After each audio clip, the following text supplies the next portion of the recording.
senior class president will give the response from the graduates.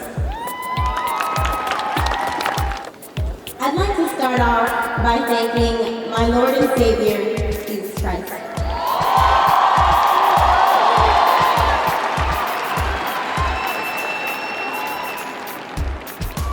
Secondly, I'd like to thank Mom, Dad,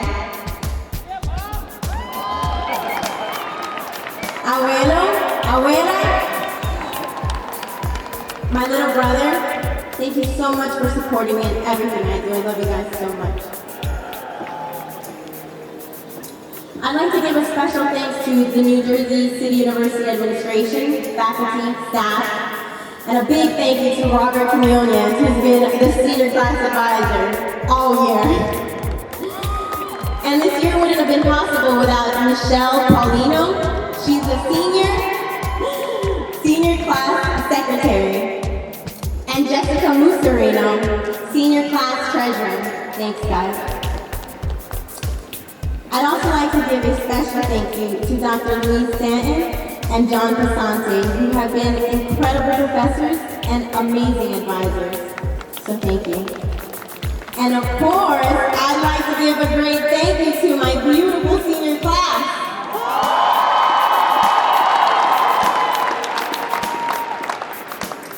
So, I'm so unbelievably proud of you guys. You guys are the future. I can't do this. I'm not gonna do this.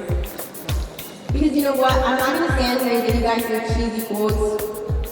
We're not boring, and the last thing we are is cheesy. Am I right? What I do know about us is that we're a group of students who haven't had anything handed to us.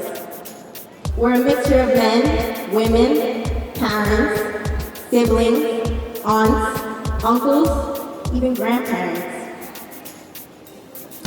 We've all fought, struggled, cried, but this battle, my friends, we've won. As a graduating class of 2013, I'm reminded that I don't know all of you. But we can't be that different. There has to be something that I can relate to all of you. I thought long and hard about how I, this tiny little person, would possibly engage an entire graduating class.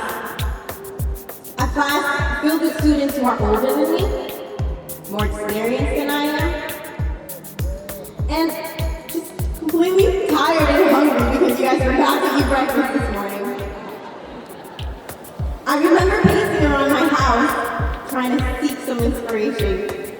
I went room to room, corner to corner. I was in the fridge a lot. No inspiration. I got tired, I got bored. I sat on my couch and I was having a snack because I kept going to the fridge.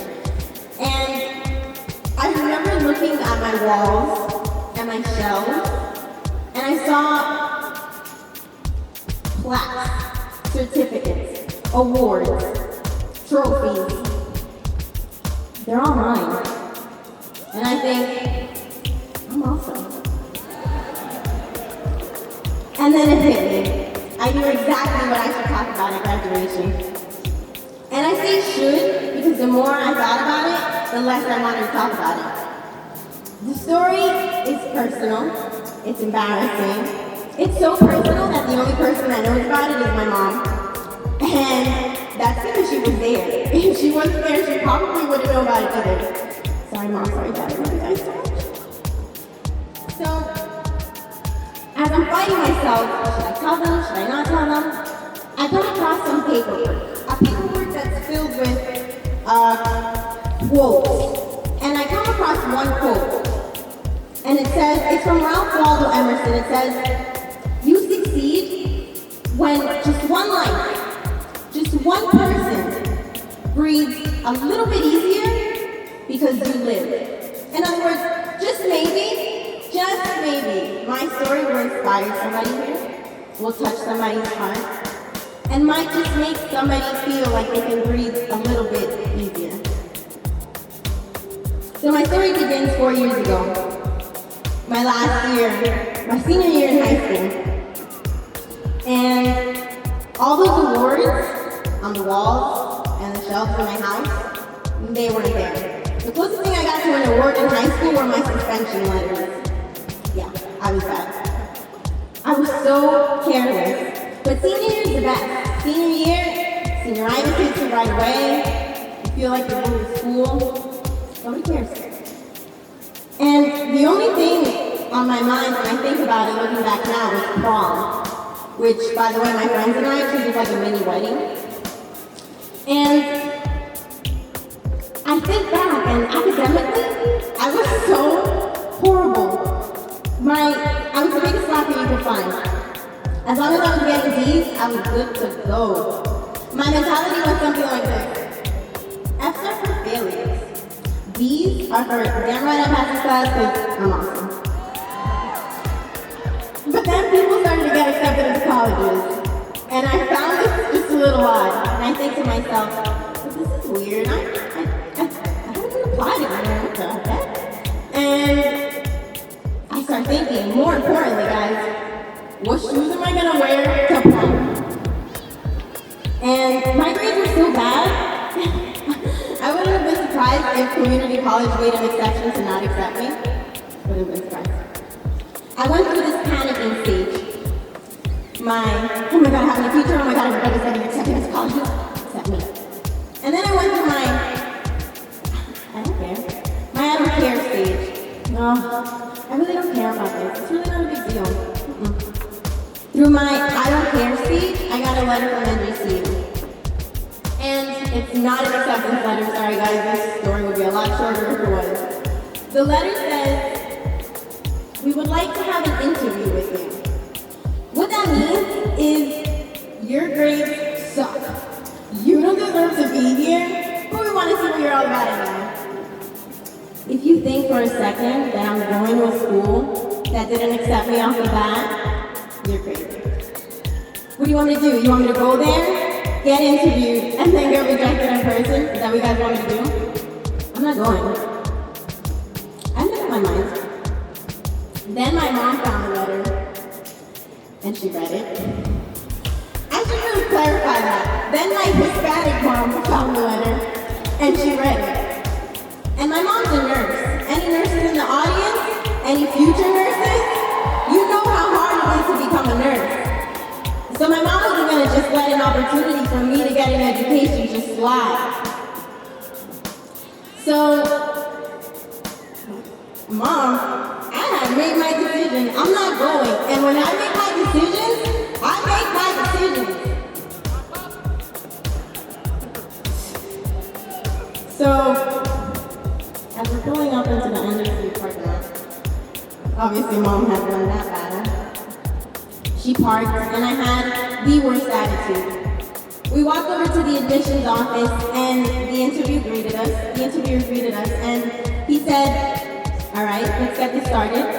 And he walks toward his little interview area. And my mom and I start walking after him, and then I stop. And I look at my mom, and then I look at the interviewer, and then he says, it's okay, your mom can come with us. And then I look back at my mom, and I say, no mom, I have to do this on my own. I don't need you for this one. Can you imagine what was going through my mom's head at that moment? If I know my mom, it was something like this. Excuse me? Because you don't need me. I drove here. And then, as much as I must have shocked my mom, I definitely shocked the interviewer too. Because I could tell by his facial expression. And later in the interview, he said, I can tell you have an intense quality about you by the way you told your mom to wait outside. And then we got into more obvious general questions like, why are your grades so horrific? And I could have lied. I could have said, I'm actually a genius. And I really deserve straight A's. But these teachers, they're just so ridiculously jealous of me, you wouldn't believe it. I didn't lie. I told them the truth. I told them I was lazy. I told them I was, woo!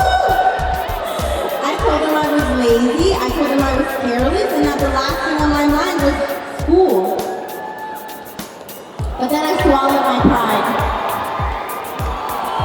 I wish I had a ball to throw him back. But then I swallowed my pride, and I said one last thing to him. I said, look, I know I'm a smart person, and I know that I have all the potential in the world. If you just give me one chance, I promise I won't let NJCU down. That was hard to do. At that age, to swallow my pride and say those things, but I meant every word. Today, I stand here before you as the first person in my family to get accepted into law school.